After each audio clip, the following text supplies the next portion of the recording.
गाजियाबाद से ये बड़ी खबर आप तक पहुंचा रहे हैं, जहां पर गाजियाबाद प्रशासन ने ये बड़ा फैसला लिया है। न्यूज़पेपर जो हॉकर होते हैं, न्यूज़पेपर देने वाले होते हैं या फिर प्लम्बर है, बिजली के लिए जो मैकेनिक होते हैं, इन सभी लोगों को इजाजत गाजियाबाद में मिल गई है, वो काम कर सकते हैं। और इसी खबर पर आगे की जानकारी देने के लिए जितेंद्र हमारे साथ सीधे तौर पर गाजियाबाद से संवाददाता जुड़ गए हैं। जितेंद्र, इन लोगों को इजाजत मिल गई है जो इससे पहले यानी कि लॉकडाउन से पहले काम किया करते थे, चाहे वो अखबार वाला हो, बिजली प्लम्बर या फिर मेट्स हो, लेकिन यहाँ पर जो कहा गया है कि इनको सावधानियां बरतनी है। लेकिन कहीं ना कहीं ये सवाल मन में उठता है कि जो संक्रमण है वायरस का, वो कहीं बढ़ ना जाए। फिलहाल आप ये बताइए कि जो ये नियम लागू किए गए हैं, कब से इनको इजाजत दी गई है? देखिए, आपको बता दें कि जिस तरीके का ये आदेश आया है, उससे कहीं ना कहीं जो काम करने वाले हैं उनके चेहरे पर खुशी है, क्योंकि अब वो पैसा कमा पाएंगे। लॉकडाउन के दौरान उनकी मालिक हालत काफी ज्यादा बिगड़ गई थी, और अब जब शासन का आदेश आया है कि प्लम्बर, घर में काम करने वाले मेड, इलेक्ट्रीशियन, एसी मैकेनिक, जो अखबार डालने वाला है वेंडर, वो और उन तमाम लोगों को इजाजत दी गई है, वो सोसाइटी में आ सकेंगे।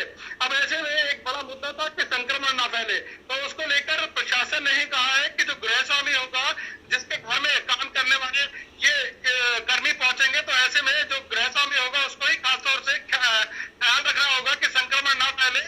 जो कर्मी आएगा घर पे रखा हो, उसको पूरी तरीके से सैनिटाइज, उसके बाद ही काम कर पाएगा। ऐसे में जो संक्रमण है उसका खतरा कम बनेगा, क्योंकि जाहिर तौर पर अगर वो संक्रमित तरीके से सैनिटाइज घर के अंदर या सोसाइटी के अंदर भेजा जाएगा।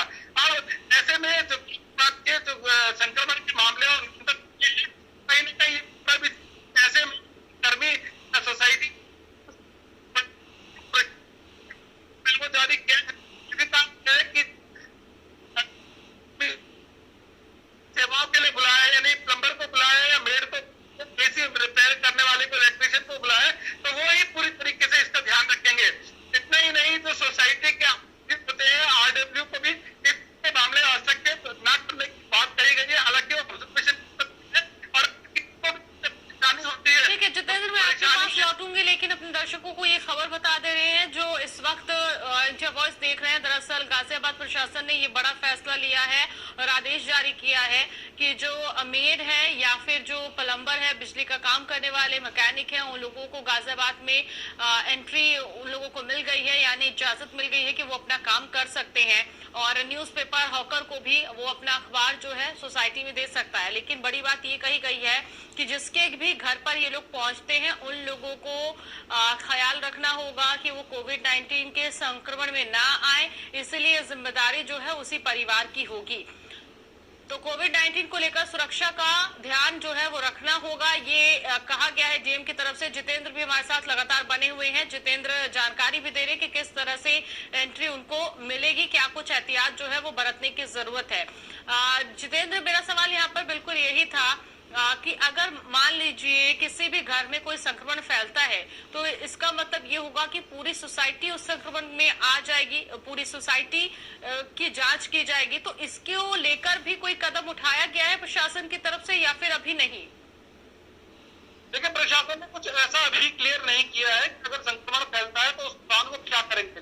ये है कि आप प्लम्बर, मेड, इलेक्ट्रीशियन और तमाम वेंडर, अखबार वाले, वो सब सोसाइटी में आ सकेंगे, अपना काम कर सकेंगे। लेकिन इस चीज का पूरा ध्यान रखा जाएगा कि वो जब आ रहे हैं तो उनको सैनिटाइज किया गया है या नहीं, उन्होंने मास्क लगा रखा है या नहीं, और उनको स्वास्थ्य परीक्षण पहले कभी हुआ या नहीं। ऐसे में पूरा एहतियात बरता जाएगा। कोरोना संक्रमण नियंत्रण तो कल भी ठीक है, बहुत शुक्रिया जितेंद्र ये जानकारी दर्शकों तक पहुंचाने के लिए। तो गाजियाबाद प्रशासन की तरफ से बड़ा आदेश है कि ये तमाम जो काम करने वाले लोग हैं, इनको इजाजत मिल गई है, चाहे वो मेड्स हो, अखबार वाला हो या फिर बिजली मैकेनिक या फिर प्लम्बर, इनको एंट्री मिल गई है। लेकिन ध्यान में रखने की जरूरत ये है कि ये लोग संक्रमण की चपेट में ना आए, इसीलिए जो गाइडलाइन है उन गाइडलाइनों का पालन करें। मास्क पहनना बेहद जरूरी है। इसके